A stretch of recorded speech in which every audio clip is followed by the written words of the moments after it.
ये रजत दलाल देखते ही देखते सबके हिट लिस्ट में आ गए, यानी कि अब हर कोई है जो कि रजत दलाल के पीछे पड़ा है। लेकिन सवाल आता है क्यों क्यों ऐसा होता है ना, कई बार जिसके बारे में कहा जाता है जो सबका होता है वो किसी का नहीं होता, और रजत दलाल इस वक्त किसी के नहीं है। बिग बॉस 18 अब जो स्टेप्स है भैया वो काफी ज्यादा खतरनाक हो गए हैं, क्योंकि अब हर एक कंटेस्टेंट अपनी दावेदारी पेश करेगा। हर एक कंटेस्टेंट बताएगा कि मुझे क्यों घर से बाहर नहीं किया जाना चाहिए।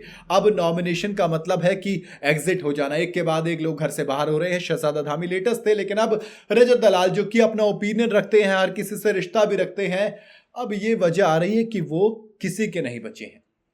आप बात करेंगे बाकी कंटेस्टेंट के मुकाबले पॉपुलैरिटी बहुत शानदार है, लेकिन अब क्या हो रहा है, उनकी जो क्वालिटी है ना, ओपिनियन रखने वाली, चीजें करने वाली, सबका साथ देने वाली, उनके खिलाफ हो गई है।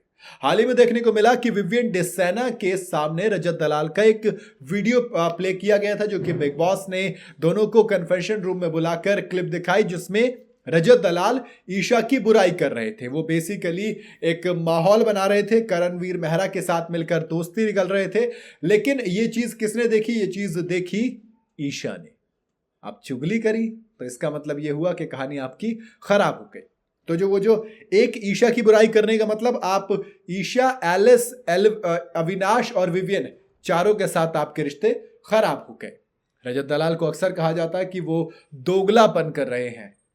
आप करणवीर मेहरा के साथ आपकी दोस्ती है, शहजादा धामी के साथ आपकी लड़ाई हुई, आपकी दोस्ती वहां पर हो गई।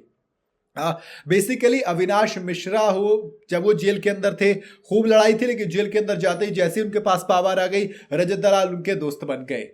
अब जब देखा कि शिल्पा शिरोडकर को पावर मिली जेल में पहुंचाने की या फिर नया टाइम गॉड बनाने की, तो उन्होंने देखा कि बिग बॉस थोड़ा सा शिल्पा को फेवर कर रहे हैं, तो फिर दोस्त रजत दलाल उधर हो गए, उनके पास पहुंच गए। अब हैरानी इस बात की है, ना सिर्फ ईशा बल्कि कई घर वाले रजत दलाल से काफी परेशान नजर आ रहे हैं। वो खुलकर कह रहे हैं कि यार ठीक है, रजत दलाल को ना अब हम क्लियर कहते हैं कि वो किसी के नहीं है।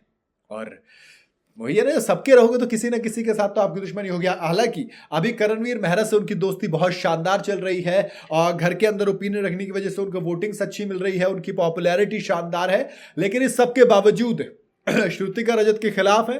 फिलहाल ये चीज हो गई कि भैया दोनों के दोनों जेल के अंदर हैं, तो फिर ये है कि दोनों ने बातचीत कर ली आपस में, अपना एक तरीके से साठगांठ बना ली कि हम जेल के अंदर अच्छे से रहेंगे, जेल के बाहर जो भी लड़ाई करेंगे वो करेंगे।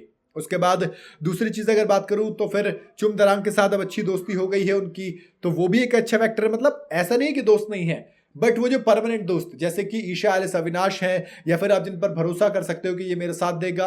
अब आप में से बहुत से लोग भले से कह देंगे कि बिग बॉस के घर के अंदर भैया कौन किस पर भरोसा करेगा, ये तो सबको पता है कि कोई किसी पर भरोसा नहीं करता, but deep down we all know that कि कहीं ना कहीं कुछ लोग ऐसे हैं जिन पर हम भरोसा कर सकते हैं। बिग बॉस के घर के अंदर एक एक करके एक दूसरे पर ट्रस्ट कर सकते हैं। बट रजत दलाल के बारे में हर कोई ये कह रहा है कि भैया इस आदमी पर अब एक पैसे का भरोसा नहीं है, क्योंकि ये दोनों साइड का सेम चीज गोज विद अरफीन खान। अरफीन खान भी सबके हैं, और जो सबका होता है वो किसी का नहीं होता। बाकी आपको क्या लगता है, रजत दलाल का ये सबका होना और किसी का भी ना होना कितना सही कितना गलत? आप अपनी राय मुझे कमेंट में बता सकते हैं। वीडियो अगर आपको पसंद आई हो तो इसे लाइक और शेयर जरूर करें। जाते जाते चैनल को फॉलो और सब्सक्राइब जरूर करते जाइएगा।